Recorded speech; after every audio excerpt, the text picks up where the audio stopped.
Welcome everyone. तो आज हम देखने वाले हैं एफिलिएट मार्केटिंग के बारे में। ठीक है, एफिलिएट मार्केटिंग। अब मेरे हिसाब से आप में से कई लोगों ने इसके बारे में सुन रखा होगा कहीं ना कहीं कि एफिलिएट मार्केटिंग का एक अपना एक ट्रेंड रह चुका भी है और इसको लोग आज भी परस्यू कर रहे हैं। पर परस्यू करने से पहले आपके भी दिमाग में ये क्वेश्चन आता होगा कि एफिलिएट मार्केटिंग जो है, क्या ये 2024 और 2024 के बाद आने वाले जितने भी साल है वहां पर भी ये एप्लीकेबल रहेगा, रिलायबल रहेगा? क्या इस पर हम अपना करियर बना सकते हैं कि नहीं बना सकते हैं? ठीक है, तो वो सब भी हम आज डिस्कस करेंगे। ठीक है, एफिलिएट मार्केटिंग होता क्या है, इसके प्रोस एंड कॉन्स क्या है, ठीक है, और टिप्स क्या क्या रहती है। तो बेसिकली आपका एक इंट्रोडक्शन रहेगा आज एफिलिएट मार्केटिंग के बारे में। ठीक है, स्टार्ट करते हैं। सबसे पहला कि एफिलिएट मार्केटिंग होती क्या है। एफिलिएट मार्केटिंग बेसिकली एक परफॉर्मेंस बेस्ड मार्केटिंग स्टेप है। ठीक है, एक परफॉर्मेंस बेस्ड मार्केटिंग स्ट्रेटेजी है जिसमें हम करते क्या है, एडवर्टाइजर का कोई प्रोडक्ट होता है, कोई भी एक ब्रांड का प्रोडक्ट होता है, कोई भी उसकी सर्विस होती है। ठीक है, उसकी सर्विस हम अपने वेबसाइट, हम अपने ब्लॉग, हम अपने सोशल मीडिया अकाउंट्स, इन सब के ऊपर प्रमोट करवाते हैं किसी और के प्रोडक्ट को, किसी और की सर्विस को, किसी और एडवर्टाइजर की जो सर्विसेज हैं उसको हम अपनी वेबसाइट, अपने ब्लॉग, अपने सोशल मीडिया पोस्ट पर प्रमोट करवाते हैं। ठीक है, या तो हम ऐड चलवाएंगे या फिर एक एफिलिएट लिंक का हम यूज करेंगे। ठीक है, बेसिकली करना क्या है, हमें किसी थर्ड पार्टी की प्रमोशन करवानी है हमारे जितने भी मार्केटिंग सोर्सेज है वहां से। ठीक है, तो उससे बेसिकली होगा क्या, हमारी जो ऑडियंस होगी, ठीक है, हमारी यानी जो मेरी जो ऑडियंस होगी, मैं कर क्या रहा हूँ, किसी और के प्रोडक्ट को प्रमोट करवा रहा हूँ। ठीक है, तो मेरी ऑडियंस पहले मेरी पोस्ट देखेगी, मेरे जितने भी लिंक्स मैंने लगवा रखे हैं, जितने भी मैंने पोस्ट बना रखी है उस प्रोडक्ट की जो उस एडवर्टाइजर ने मेरे को भेजे हैं, ठीक है, उससे वो इन्फ्लुएंस होंगे, मेरे प्रोडक्ट के ऊपर वो क्लिक करेंगे, मेरे प्रोडक्ट के लिंक के ऊपर वो क्लिक करेंगे, देन वो एडवर्टाइजर के पास पहुंच जाएंगे। ठीक है, अभी शायद थोड़ा कंफ्यूजिंग लग रहा हो कि ये होता क्या है। ठीक है, मैं अभी बताऊंगा आपको आगे कि इसको कैसे यूज करते हैं, और ये बहुत ज्यादा कॉमनली हर जगह यूज करा जाता है। जो जिन यूट्यूबर्स को आप देखते रहते हैं जो स्पॉन्सर वगैरह करते रहते हैं, वो भी बेसिकली एफिलिएट मार्केटिंग भी करते हैं इनडायरेक्टली। ठीक है, आपको यूट्यूबर्स भी बोलते होंगे कि आप, अगर आपको ये प्रोडक्ट चाहिए, अगर आपको ये क्या कहते हैं सर्विस लेनी है, तो आप लिंक को जो डिस्क्रिप्शन में मैं लिंक लगवा रखा हूं, वहां पे जाके आप देख सकते हैं। ठीक है, ये सुनने को आपने कहीं बहुत बार देख रखा होगा, ठीक है, बहुत बार सुन रखा होगा। तो वो जो लिंक यूज करा जाता है वो एक एफिलिएट मार्केटिंग का एक लिंक होता है। ठीक है, जो किसी और एडवर्टाइजर ने उनको भेज रखा होता है उस कंटेंट क्रिएटर को। ठीक है, तो ये होता है हमारा एफिलिएट मार्केटिंग। किसी और के प्रोडक्ट को हम खुद प्रमोट करवाते हैं। ठीक है, कमीशन बेसिस की, कमीशन बेस्ड अर्निंग के लिए। ठीक है, हमें कमीशन मिलता है उसके बाद जब उस प्रोडक्ट को एक कस्टमर खरीदने जाता है हमारे, क्या कहता है, हमारे जो वेबसाइट है, हमारा जो ब्लॉग है, हमारे सोशल मीडिया अकाउंट है, उसकी मदद से। ठीक है, अब यहाँ पे हम चेक करते हैं नई साइट पे कि जो एफिलिएट मार्केटिंग है ये बेसिकली वर्क कैसे करता है। ठीक है, इसको थोड़ा जूम इन कर लेता हूँ मैं। अब यहाँ पे जैसे आप देख सकते हैं, सबसे टॉप पे जैसे यहाँ लिखा हुआ है ना, the affiliate shows an ad for the merchant on their website. ठीक है, अभी एफिलिएट कौन होता है? एफिलिएट बेसिकली इसका एक दूसरा नाम भी है पार्टनर।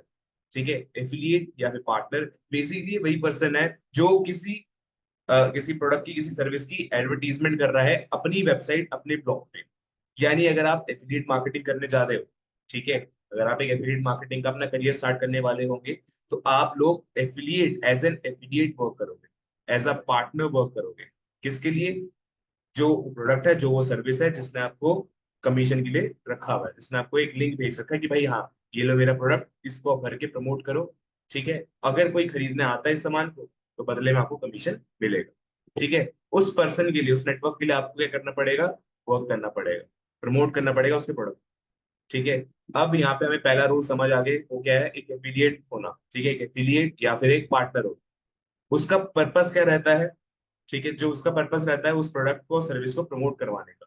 कहाँ पे करवाएगा? सोशल मीडिया पे अपने, ठीक है, अपनी वेबसाइट पे, अपने ब्लॉग्स पे। जैसे यहाँ पे लिखा हुआ है, the affiliate shows an ad for the merchant on their website. अब ये मर्चेंट कौन है? वही पर्सन जिसने, क्या कहते हैं, वो प्रोडक्ट और सर्विस बना रखी होती है, जिसको अपनी वो प्रोडक्ट सर्विस प्रमोट करवानी होती है। ठीक है, ये होता है मर्चेंट। तो ये हो गया हमारा दूसरा रोल। ठीक है, एफिलिएट और मर्चेंट, इन दोनों का क्या कहते हैं यहाँ पे मेन काम रहता है। एफिलिएट का पर्पस क्या रहता है कि उस मर्चेंट के प्रोडक्ट और सर्विस को अपने वेबसाइट, अपने सोशल मीडिया में प्रमोट करवाना। ठीक है, सेकंड स्टेप है यहाँ पे अब हमारा, कस्टमर क्लिक्स द एड और लिंक। सबसे पहले उस प्रोडक्ट को शो करवाया जो मर्चेंट ने उसको दिया था एफिलिएट को। ठीक है, देन उसके बाद होगा कि कोई कस्टमर आया, कोई विजिटर आया, जो है हमारा थर्ड पर्सन, जो हमारा थर्ड रो, ठीक है। एफिलिएट, मर्चेंट और कस्टमर, तीन लोग हो गए यहाँ पे, ठीक है। इन तीनों के बीच में क्या कहते हैं, लूप बनेगा यहाँ पे। मर्चेंट ने एफिलिएट को प्रोडक्ट दिया, एफिलिएट ने उस प्रोडक्ट को प्रमोट करवाया कस्टमर के लिए, कस्टमर ने उस प्रोडक्ट के लिंक पे क्लिक करा और वो मर्चेंट के पास पहुंच गया, ठीक है। ये ऐसा लूप बनता जाएगा, ठीक है। कंटिन्यू करते हैं यहाँ से। जब वो प्रोडक्ट पे क्लिक करेगा, सेकंड वाला जो था, जब वो प्रोडक्ट पे क्लिक करेगा, देन वो जाएगा थर्ड स्टेप पे। Customer is sent to the merchant site through tracking link. जो लिंक, जो प्रोडक्ट भेजा था, जो प्रोडक्ट लगवा रखा था एफिलिएट ने, उस लिंक की मदद से वो कस्टमर कहाँ गया, मर्चेंट की वेबसाइट पे।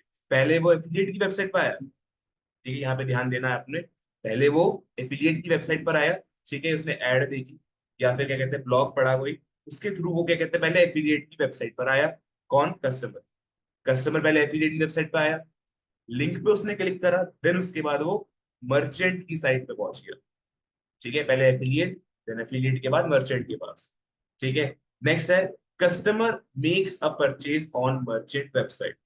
मर्चेंट की वेबसाइट पे उसने एक परचेज करी, उसने वो प्रोडक्ट खरीदा, चाहे वो वही प्रोडक्ट हो जिसकी एड थी या फिर कोई भी प्रोडक्ट खरीदा, ठीक है। इंपॉर्टेंट चीज क्या है, वो उसी लिंक की मदद से आया है जो उस एफिलिएट ने अपनी वेबसाइट पे लगाया था। इसका आपको खास ध्यान देना पड़ेगा। फर्क नहीं पड़ता कि उसने प्रोडक्ट क्या खरीदा है, ठीक है। फर्क कहाँ पड़ता है कि वो जो कस्टमर है, वो जो कस्टमर है वो उसी लिंक से मर्चेंट की वेबसाइट पर आया है जो मर्चेंट ने एफिलिएट को दी थी, ठीक है। मर्चेंट जो होता है ना, वो एक ट्रैकिंग लिंक देता है हर एफिलिएट को, जो जो एफिलिएट उसके अंडर काम करते हैं, जो जो एफिलिएट उसके साथ कोलैब रहते हैं, ठीक है। उनको एक प्रोडक्ट लिंक मिलता है, उनको एक एफिलिएट लिंक मिलता है, और हर किसी का एक यूनिक एफिलिएट लिंक होता है, ठीक है, किसी का भी सेम नहीं होता। उस एफिलिएट लिंक का फायदा क्या होता है, उससे वो क्या कहेंगे, चेक करेंगे अपने नेटवर्क में कि हाँ ये परचेज हुई है प्रॉपर उसी एफिलिएट की मदद से हुई है, ठीक है, और उसी के पास ही कमीशन जाएगा, किसी और पे नहीं, ठीक है। आइडेंटिटी दिखाने के लिए रहता है एक तरह से, वेरीफाई करवा दे कि हाँ ये एफिलिएट मेरे साथ ही काम कर चुका है, ठीक है। देन इसके बाद है हमारा कस्टमर मेक्स के बाद एफिलिएट नेटवर्क जो है वो रिकॉर्ड करता है उस परचेज को, ठीक है, उस परचेज को रिकॉर्ड करता है, ट्रांजेक्शन को रिकॉर्ड करता है, ठीक है, जो उस कस्टमर ने वहां पे करी, ठीक है। अब होगा क्या, डेटा रिकॉर्ड करा, डेटा रिकॉर्ड करने के बाद purchase is confirmed by merchant as a valid cell.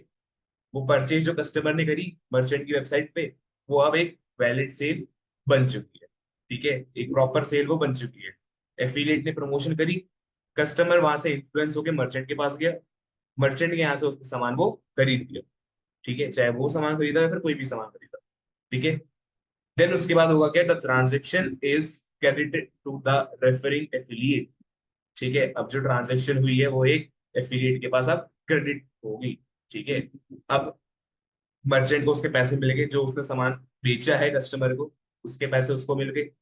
Then उसने वो लिंक को वेरीफाई करवाया, लिंक को वेरीफाई करवाने के बाद उसने कंफर्म कर दिया कि हाँ ये इस एक्स वाई जी एफिलिएट की मदद से मेरे पास कस्टमर आया है, ठीक है। तो उस प्रोडक्ट से जो उसको पैसे मिले हैं, उस प्रोडक्ट से जो उसको क्या कहते हैं अर्निंग हुई है, जो उसकी सेल हुई है, उसमें से वो करेगा क्या, एफिलिएट का कमीशन उसके लिए क्रेडिट करना स्टार्ट कर देगा। एफिलिएट का कमीशन जो है उसके लिए वो क्रेडिट करना स्टार्ट कर देगा, ठीक है। और लास्ट टाइम यहाँ पे लिखा आ रहा है affiliate gets paid their commission, affiliate को उसका कमीशन मिल जाएगा, ठीक है।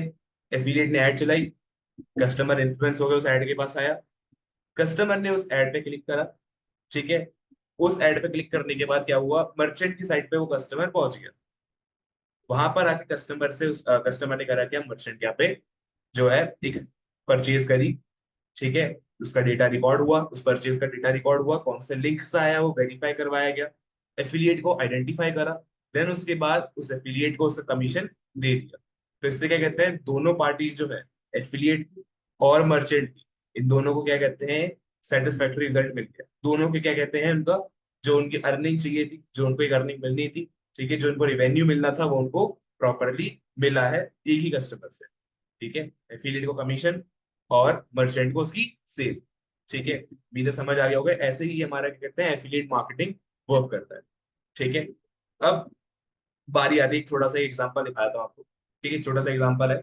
यहाँ पे क्या कहते हैं, होम ग्राउंड्स एक वेबसाइट है, होम ग्राउंड्स करके एक वेबसाइट है, उन्होंने एक अपना एक ब्लॉग बना रखा है, the best coffee grinder for you in 2020, ठीक है। एग्जाम्पल के लिए एक ब्लॉग लिख रखा है यहाँ पर कि बेस्ट कॉफी ग्राइंडर करके, ठीक है, यहाँ पे जैसे आप देख सकते हो नीचे, यहाँ पर ना उन्होंने करा क्या है, our top 5 picks for our coffee grinders. ठीक है, तो उन्होंने अपने कॉफी ग्राइंडर्स की यहाँ पे लिस्ट लगवा दी। बेसिकली ये जो है, ये 5 पिक्स जो है ना, ये सारी की सारी अमेजोन के एफिलिएट लिंक्स है। ठीक है, हाँ, अमेजोन भी क्या कहते हैं, हमें एफिलिएट पार्टनर बनाता है। अमेजोन के भी हम पार्टनर बन सकते हैं। Amazon as a merchant work करेगा और हम उसके एफिलिएट्स की तरह वर्क करेंगे। ठीक है, ये पॉसिबल है, और ये हम क्या कहते हैं, आगे आगे आने वाली वीडियोस में भी देखेंगे ट्यूटोरियल के साथ कि हम कैसे अमेजोन के एफिलिएट बने। ठीक है, हम अपना एक एफिलिएट करियर कैसे स्टार्ट करें। ठीक है, तो यहाँ पे जैसे उसने 5 पिक्स बता रखी है अपनी कॉफी ग्राइंडर्स की, our top pick, best budget, best overall value, ये सारे अलग अलग कॉफी ग्राइंडर्स हैं। इन सबको यहाँ पे इसने लिस्ट कर रखा है। अब कोई कस्टमर ब्लॉग पढ़ेगा, वो इनको पढ़ के देखेगा, चेक करके देखेगा, और ये 500 के 500 क्या है, एफिलिएट लिंक्स है। अगर वो इस लिंक पे क्लिक करता है कस्टमर, ठीक है, तो वो पहुंच जाएगा मर्चेंट की साइट पे। मर्चेंट कौन है, अमेजोन। वहां से वो अगर कोई परचेज करता है, ठीक है, तो उस परचेज का एक परसेंटेज क्या है, एफिलिएट को मिलेगा। वो एफिलिएट कौन है यहाँ पर, होम ग्राउंड। ठीक है, और उस होम ग्राउंड को उसका कमीशन मिलता जाएगा जितने कस्टमर्स आके परचेज करते रहेंगे। ठीक है, उम्मीद आपको समझ आ गया होगा। ये यूट्यूब पे, इंस्टाग्राम पे, वर्डप्रेस की जो वेबसाइट्स होती हैं, ये शॉपिफाई की वेबसाइट्स होती हैं, हर जगह जहाँ पे आपको लिंक्स दिखते हैं प्रोडक्ट के बारे में, मेजरली चांस यही होगा कि वो एफिलिएट कर रहे हैं। ठीक है, वो एफिलिएट मार्केटिंग कर रहे हैं, किसी और के प्रोडक्ट्स को वो अपने अपने क्या कहते हैं, वेबसाइट पे, अपने प्लेटफॉर्म्स पर दिखा रहे हैं। ठीक है, ताकि वो अपनी एड चलवाए, एसईओ करे। ठीक है, उसकी रैंकिंग को इंक्रीज करे, विजिबिलिटी को बढ़ाए, और ज्यादा लोग आते जाए उनकी वेबसाइट पे, और उनके पास क्या कहते हैं, वो डाइवर्ट होकर मर्चेंट की वेबसाइट पे पहुंच जाए। ठीक है, ताकि वो कमीशन अर्न कर पाए हर एक सेल के बाद। ठीक है, तो ऐसे हमारा क्या कहते हैं, एफिलिएट मार्केटिंग वर्क करता है। ठीक है, उम्मीद आपको समझ आ गया होगा कि एफिलिएट मार्केटिंग होता क्या है, कैसे वो वर्क करता है। ठीक है, अब इसके बाद बारी आती है हमारे जो एफिलिएट मार्केटिंग है, उसकी कुछ प्रोज और कुछ कॉन्स भी है। ठीक है, अब वो प्रोज और कॉन्स जानना भी इंपॉर्टेंट रहता है, ताकि आप उसके हिसाब से अपनी प्लानिंग कर पाओ कि मेरे को इस एफिलिएट मार्केटिंग में अपना करियर बनाना चाहिए कि नहीं बनाना चाहिए। ठीक है, स्टार्ट करते हैं आप सबसे पहले अपने प्रोज से। स्क्रीन थोड़ी ऊपर ले आता हूँ। ठीक है, अब हमारे 4 प्रोज हैं। ठीक है, 4 फायदे हैं एफिलिएट मार्केटिंग के। सबसे पहला है हमारा लो स्टार्टअप कॉस्ट। ठीक है, लो स्टार्टअप कॉस्ट का मतलब है, आपको अगर क्या कहते हैं, अपना करियर सेटअप सेटअप करना है अपना एफिलिएट मार्केटिंग के अंदर, तो इसके अंदर कोई स्टार्टअप कॉस्ट नहीं है। ठीक है, कम है, कम खर्चा करना पड़ेगा अपना करियर स्टार्ट करने के लिए। ठीक है, आपको कोई खुद का प्रोडक्ट नहीं बनाना, जैसे पहला यहाँ पे पॉइंट लिखा हुआ है, no product creation, you don't need to invest in developing or manufacturing products. आपको कोई प्रोडक्ट थोड़ी ना बनाना है, आपको दूसरों के प्रोडक्ट को प्रमोट करना है। किसी और के बने बनाए प्रोडक्ट्स को आपको बस प्रमोट करना है, आपको खुद से कुछ नहीं बनाना। ठीक है, मेन कॉस्ट किस चीज में आती है, मेन कॉस्ट आती है आपकी, the main cost involve setting up a website और ब्लॉग एंड प्रमोटिंग इट।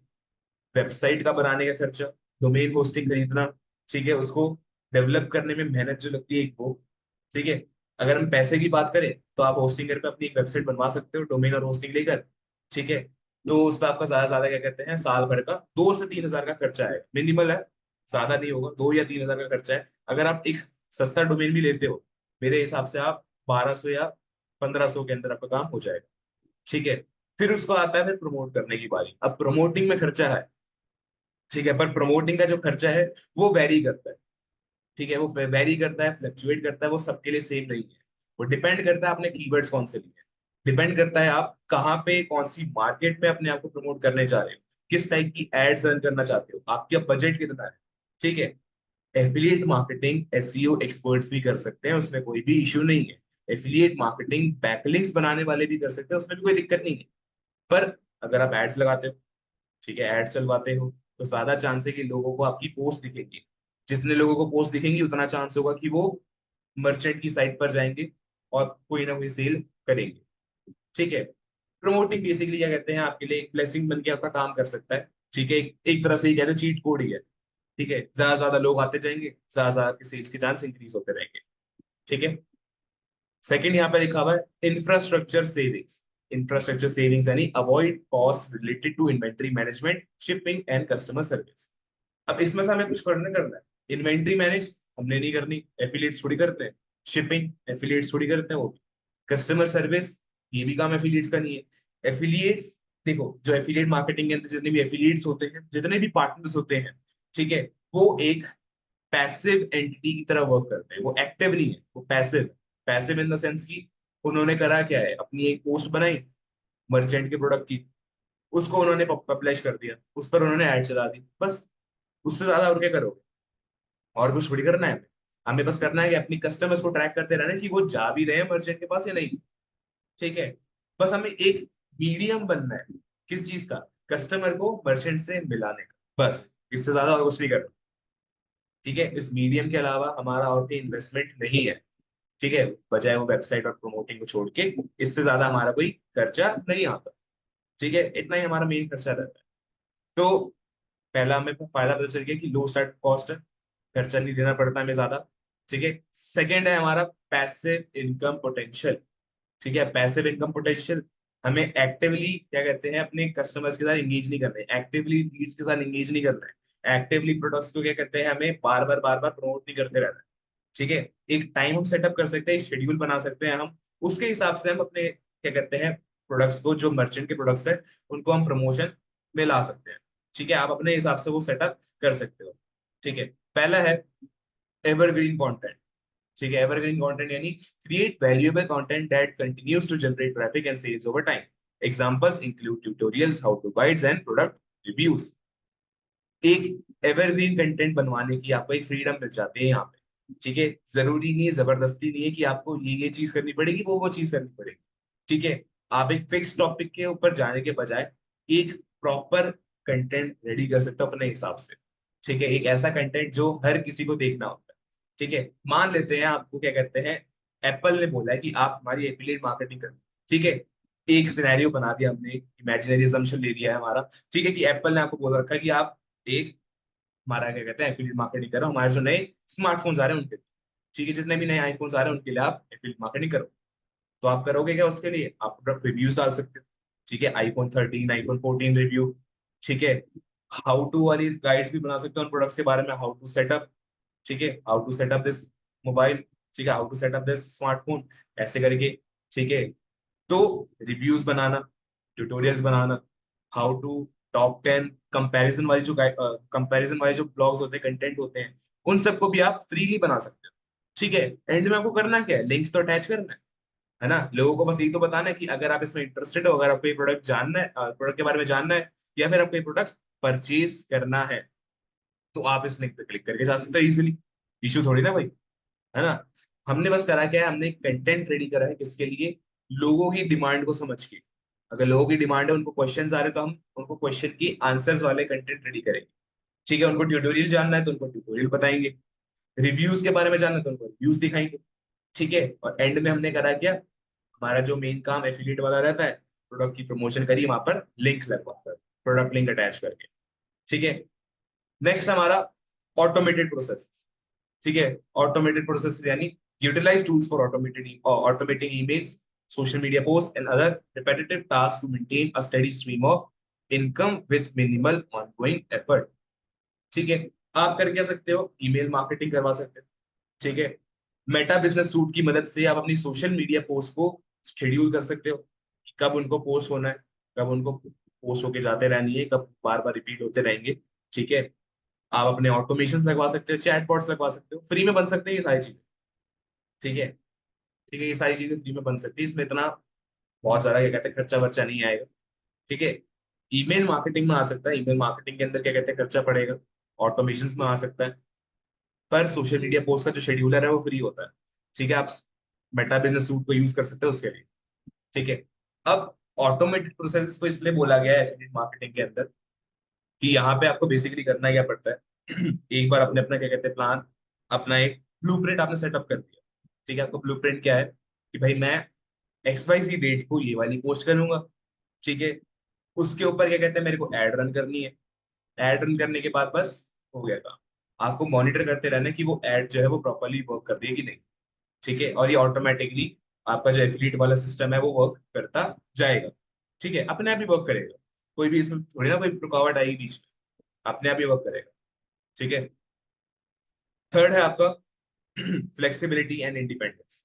ठीक है, फ्लेक्सिबिलिटी और इंडिपेंडेंस यानी आपको कहीं भी कभी भी जैसे मन करे वैसे काम करने की फ्रीडम मिलती है। ठीक है। पहला, वर्क फ्रॉम एनीवेयर, कहीं पे भी आप काम कर सकते हैं, जहां पे भी आपको इंटरनेट मिल रहा है, जहां पे भी आपको ये कहते हैं कंफर्टनेस मिल रही है, इजीली आप वर्क कर सकते हो वहां पे। ठीक है, अपने घर पे, अपने ऑफिस पे, अगर आप कहीं बाहर घूमने गए तो वहां पे भी कर सकते हो, बस आपको चाहिए क्या, इंटरनेट का एक्सेस। ठीक है। सेकंड, फ्लेक्सिबल आवर्स, अपना एक खुद का शेड्यूल बनाओ, वर्क लाइफ बैलेंस को आप मेंटेन कर सकते हो। ठीक है। कब आपको अपनी एड्स रन करनी है, कब आपको अपने प्रोडक्ट की प्रमोशन करवानी है उसके, ठीक है, वो सब आपके ऊपर है। नेक्स्ट है स्केलेबिलिटी। ठीक है, स्केलेबिलिटी का मतलब आता है कि जिसका एक्सपेंशन वगैरह हमें करना पड़ता है वो। ठीक है। पहला है कंटेंट एक्सपेंशन, कंटेंट को और बढ़ाना। ठीक है। इसमें आपको क्या कहते हैं, एक ऑप्शन मिलता है कि आप कंटिन्यूअसली अपना नया नया कंटेंट डाल सकते हो। ठीक है, जैसे अभी हमने यहाँ पे देखा था ना एवरग्रीन कंटेंट के अंदर, tutorials, how to guide, product reviews. आप लोगों की डिमांड को चेक करोगे, लोगों को क्या चीज देखनी है उसको समझोगे, देन उसके बाद आप अपना कंटेंट को एक्सपैंड कर सकते हो। अलग अलग ऑडियंस, अलग अलग कीवर्ड्स, अपनी रीच को इंक्रीज करवाना। ठीक है, जितनी ज्यादा आपके पास रीच होगी उतने ज्यादा चांसेस होंगे कि आपके पास से लोग आएंगे और मर्चेंट की साइट पे वो डाइवर्ट होकर जाते जाएंगे, वहां पर सेल होंगी और आपको कमीशन मिलता जाएगा। ठीक है, सारा ये काम अपने आप ऑटोमेटिकली होता रहता है। नेक्स्ट है आपका multiple revenue streams, promote different products and services across various platforms to diversify your income sources. ठीक है। अब मान लेते हैं कि जो मेरे को क्या कहते हैं, आईफोन ने या फिर एप्पल इनकॉर्पोरेशन ने मेरे को क्या कहते हैं अपने प्रोडक्ट को एफिलिएट करवाने का ऑप्शन दे रखा है। ठीक है। अब वहां पे मैं फोन भी लगवा सकता हूँ, एयरपॉड्स भी लगवा सकता हूँ, मैकबुक्स भी लगवा सकता हूँ। ठीक है। क्योंकि क्या कहते हैं एफिलिएट मार्केटिंग के अंदर इंपॉर्टेंट क्या होता है, वो जो हमें लिंक मिलता है। ठीक है, वो जो हमें प्रोडक्ट लिंक मिलता है, एफिलिएट लिंक मिलता है। और वो एफिलिएट लिंक ही सबसे ज्यादा इंपॉर्टेंट चीज है। कैसे? कि वही आपकी आइडेंटिटी बनाएगा। वो प्रोडक्ट आपकी आइडेंटिटी नहीं है, जिस प्रोडक्ट को आप प्रमोट कर रहे हो वो आपकी आइडेंटिटी नहीं है, वो लिंक है। ठीक है। अगर कोई कस्टमर उस लिंक पे क्लिक करके कोई भी परचेज करता है, ठीक है, वो कोई भी परचेज करता है, अगर वो आईफोन लेने गया था पर आईफोन की जगह वो मैकबुक उठा के ले आया, तो आपको मैकबुक का कमीशन मिलेगा। ठीक है। आईफोन लेने गया, वहां पे उसने क्या कहते हैं एयरपॉड्स उठा लिए, तो आपको एयरपॉड्स का कमीशन मिलेगा। ठीक है, तो ऐसे ये वर्क करता रहता है अभी।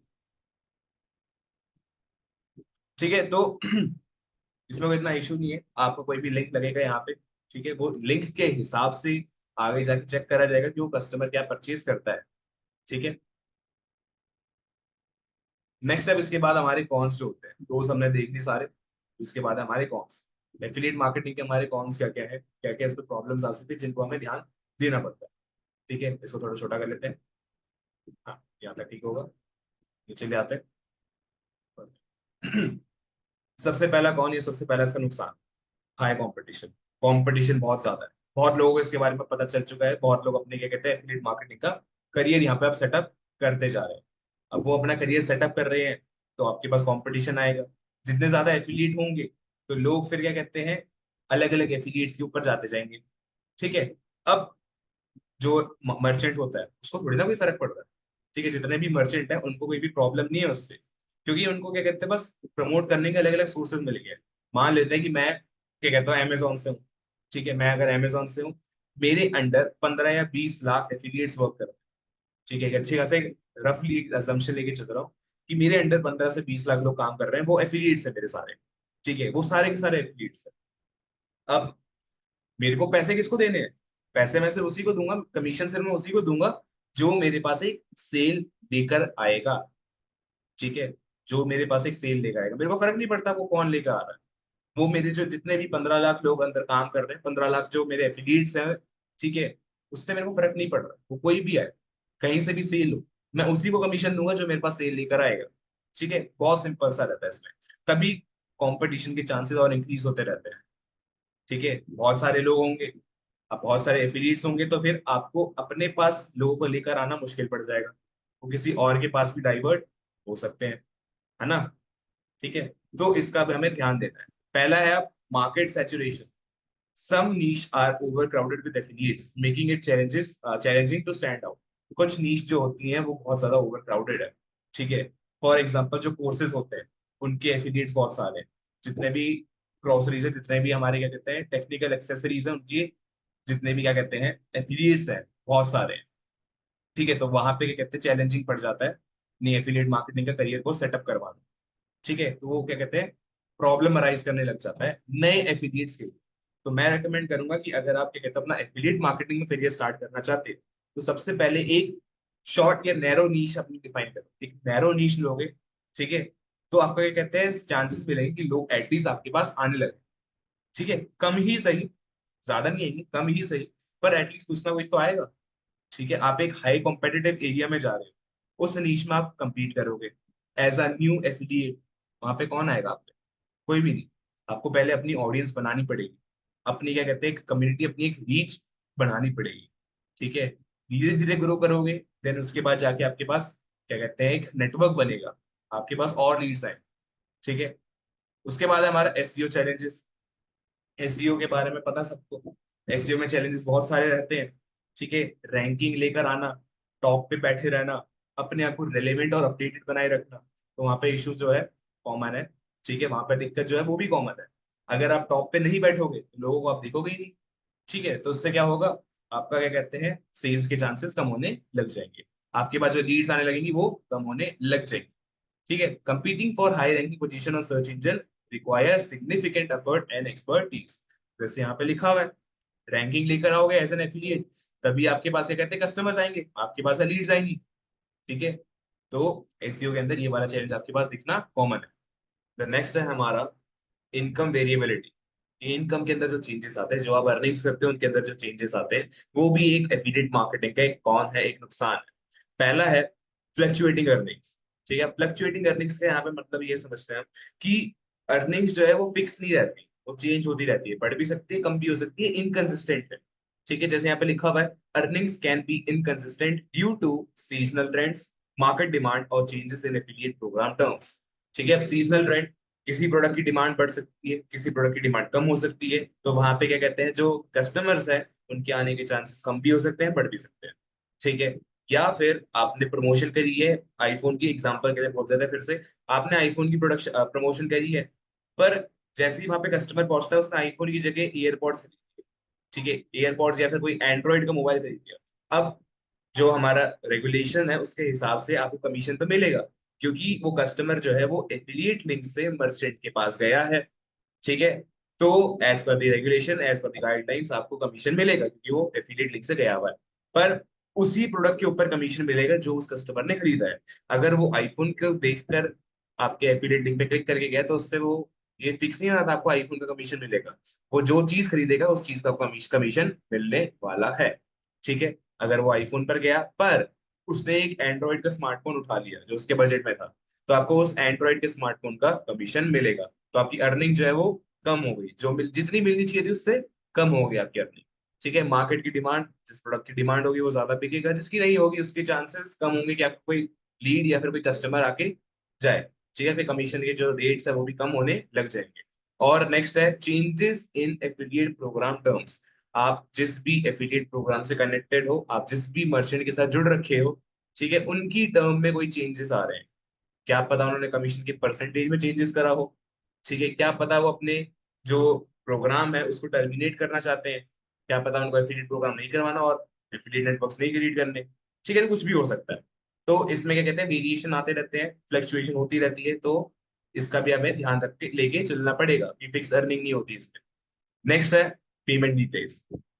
पेमेंट के डिलेज रहते हैं, जैसे एफिलिएट नेटवर्क्स ऑफन हैव पे आउट थ्रेशोल्ड्स एंड स्पेसिफिक पे out schedules which can delay income. ठीक है, अब एफिलिएट नेटवर्क्स में हर नेटवर्क का सबका अलग अलग रहता है। ठीक है, तो आप अपने नेटवर्क के हिसाब से देखोगे, ऐसा नहीं कि एक प्रोडक्ट बिका उसी टाइम ही आपको कमीशन मिल गया। ठीक है, टाइम लगता है, डेज लगते हैं। ठीक है, उसके बाद जाके जब वो वेरीफाई होगा उसके बाद जाके आपको कमीशन मिलने लगता है। ठीक है, ऐसा ही नहीं कि एक ही दिन 2 दिन में हो जाएगा, कभी कभी हफ्ते भी लग जाते हैं। ठीक है, 10 दिन 12 दिन भी हो जाते हैं। ठीक है, वो डिलेज आती रहती है। ठीक है, वो डिलेज आती रहती है, उसका उसका भी ध्यान देना पड़ता है, वो फिक्स नहीं रहता वो। उसके बाद हमारा जो थर्ड कॉन है वो है डिपेंडेंस ऑन मर्चेंट। ठीक है, मर्चेंट के ऊपर ही सब कुछ है, क्योंकि हमारा काम एज एन एफिलिएट, हमारा काम क्या रहेगा, उसके प्रोडक्ट को प्रमोशन देना। ठीक है, किसके प्रोडक्ट, मर्चेंट के प्रोडक्ट्स को। मर्चेंट के पास कस्टमर जाएंगे, उससे वो सामान खरीदेंगे, तभी जाके आपको कमीशन मिलेगा, तभी जाके आपको पैसे मिलने वाले हैं। ठीक है, वरना नहीं मिलने वाले। पहला है यहाँ पे, अब क्या कहते हैं, नुकसान जो आ सकता है वो आएगा मर्चेंट की तरफ से, वो है प्रोग्राम के अंदर चेंजेस आने का। ठीक है। तो जो डिपेंडेंसी है मर्चेंट के अंदर, जो डिपेंडेंसी है मर्चेंट के ऊपर, उससे चेंज आएगा आपके प्रोग्राम के अंदर। ठीक है, प्रोग्राम में अगर चेंज आएगा तो क्या हो सकता है, मर्चेंट जो है वो कमीशन के स्ट्रक्चर को चेंज कर सकता है, कितना आपको कमीशन देना है उसमें ऊपर नीचे फ्लक्चुएशन कर सकता है वो, प्रोग्राम को कैंसिल कर सकता है। ठीक है।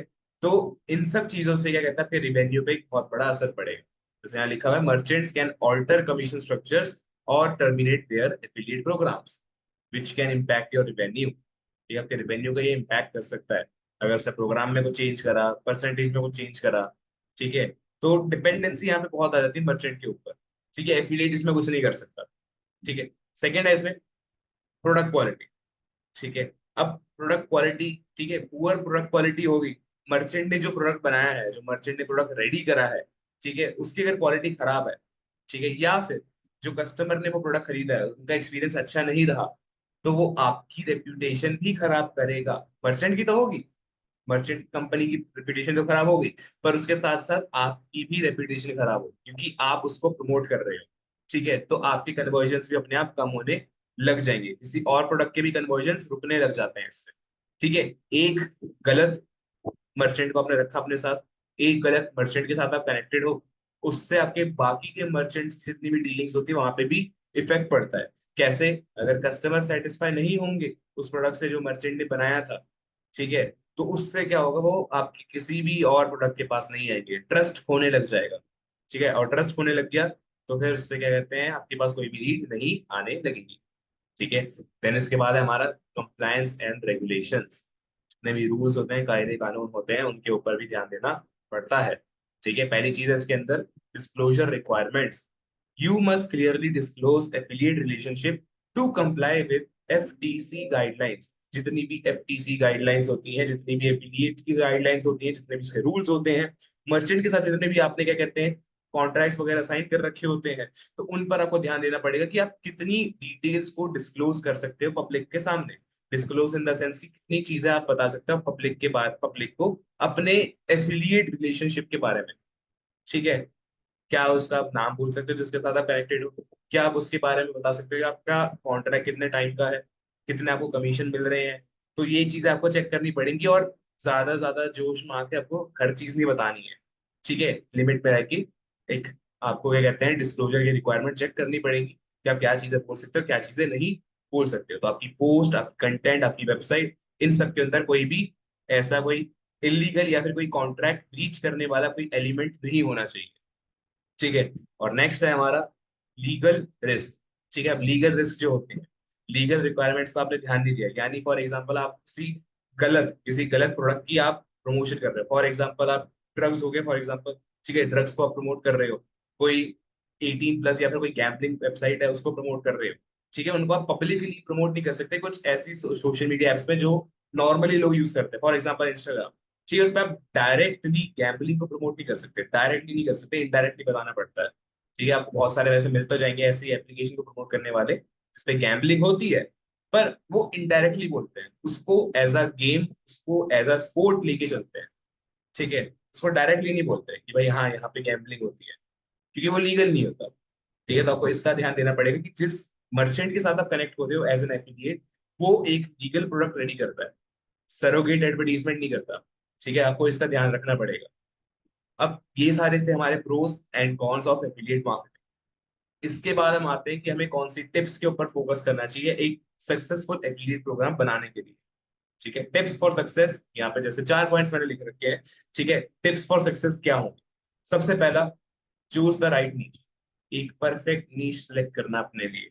आप कौन सी फील्ड में जाके सबसे पहले अपना एफिलिएट करियर स्टार्ट करोगे? एकदम से उस नीच में मत कूदना जिसपे क्या कहता है ऑलरेडी कंपटीशन बहुत ज्यादा हाई है, क्योंकि वहां पे होगा क्या, आपको कोई भी डायरेक्टली अप्रोच नहीं करेगा, कोई भी कस्टमर आपके पास ट्रस्ट नहीं करेगा। ठीक है, तो ट्रस्ट करवाने के लिए पहले आपको एक नैरो नीश सिलेक्ट करनी पड़ेगी। वो प्रोडक्ट सिलेक्ट करने पड़ेंगे जिसपे लोगों को अभी पता नहीं है उसके बारे में, बहुत ज्यादा अनअवेयर है। ठीक है, और अनअवेयर को अवेयर करवाने के लिए अगर आप एक ऐसा रोल मॉडल बन के जाओगे उनके सामने, तो आपके ऊपर ट्रस्ट भी बढ़ता जाएगा। ठीक है, और सेकंड पॉइंट वही आया हमारा कि आपको ट्रस्ट बिल्ड करवाना है। ठीक है, provide valuable content and only promote products you believe in. जिन प्रोडक्ट्स पे आपको भरोसा है कि हाँ ये लीगल है, आपकी ऑडियंस को वो अच्छे लगेंगे और ये उनके लिए बेनिफिशियल है, तो बिल्कुल आप उसी प्रोडक्ट के ऊपर फोकस करें। ठीक है, ट्रस्ट को बिल्डअप करवाएं, अपने एक्यूरेट डिटेल्स उनको प्रोवाइड करें कि हाँ इस प्रोडक्ट के अंदर आपको ये चीजें मिलेंगी, गारंटीज और सिक्योरिटीज दें उन्हें कि हाँ इस प्रोडक्ट के अंदर ये जो बताया गया है, जो जो फीचर्स और बेनिफिट्स बोल रखे गए हैं, वो सब आपको मिलेंगे, 100% गारंटी है उसकी। तो आपको ये बताना पड़ेगा, ट्रस्ट बढ़ेगा और क्लाइंट्स आपके पास आएंगे और लीड्स आपके पास आएंगे और कमीशन भी आपका उतना बढ़ता जाएगा। ठीक है, देन उसके बाद है आपका SEO and marketing. Product select करा, आपने अपना नीश बता दी, ठीक है, उसके ऊपर ट्रस्ट बढ़ाने के प्लान्स आपने सेटअप कर दिए, देन आप एसईओ एंड मार्केटिंग स्टार्ट करो। Invest time in SEO and other marketing strategies to drive traffic. लोगों को अपने पास लेकर आने के लिए मार्केटिंग और एसईओ पर फोकस करना है, रैंकिंग बढ़ानी है, लोगों को अपने पास लाना है, ऑडियंस क्रिएट करनी है। ठीक है, टारगेट्स आपको टारगेट सेट करने पड़ेंगे अपनी ऑडियंस के, सेगमेंटेशन करने पड़ेंगे, प्लानिंग करनी पड़ेगी कि किन लोगों को ही मेरे को ये ऐड दिखानी है, किन लोगों के सामने मेरे को अपना प्रोडक्ट शो करना है। ठीक है, ताकि आप फालतू में ज्यादा पैसे ना वेस्ट करें और आपका प्रॉफिट मार्जिन भी अच्छा खासा मेंटेन रहे, कांस्टेंट रहे। ठीक है, और क्या पता आगे चल के वो बढ़ता भी जाए। ठीक है, और last, analyse and adapt. Analyse and adapt का मतलब monitor your performance and be ready to adjust your strategies. अपनी परफॉर्मेंस को मॉनिटर करते रहना। ठीक है, भले ही एफिलिएट मार्केटिंग एक पैसिव मेथड है, ठीक है, पैसिव अर्निंग सोर्स है, पर इसका मतलब ये नहीं कि आप इसको इग्नोर ही कर दोगे पूरे टाइम। आपको अपनी परफॉर्मेंस चेक करते रहनी पड़ेगी, कितने लोग आपकी एड को देख के इन्फ्लुएंस हो रहे हैं, कितने लोग आपकी एड पर क्लिक कर रहे हैं, कितने लोग कन्वर्ट हो रहे हैं कस्टमर्स में। ठीक है, तो ये सब चेक करना पड़ेगा। अगर लोग नहीं आ रहे हैं, लोग कन्वर्ट नहीं हो रहे हैं, तो कहीं ना कहीं आपकी स्ट्रेटेजी में कोई फॉल्ट है और आपको उस फॉल्ट को ठीक करना पड़ेगा, रेक्टिफाई करना पड़ेगा। जब तक आप उस फॉल्ट को ठीक नहीं करोगे, आपकी परफॉर्मेंस वैसी की वैसी रहेगी, बढ़ने वाली नहीं है।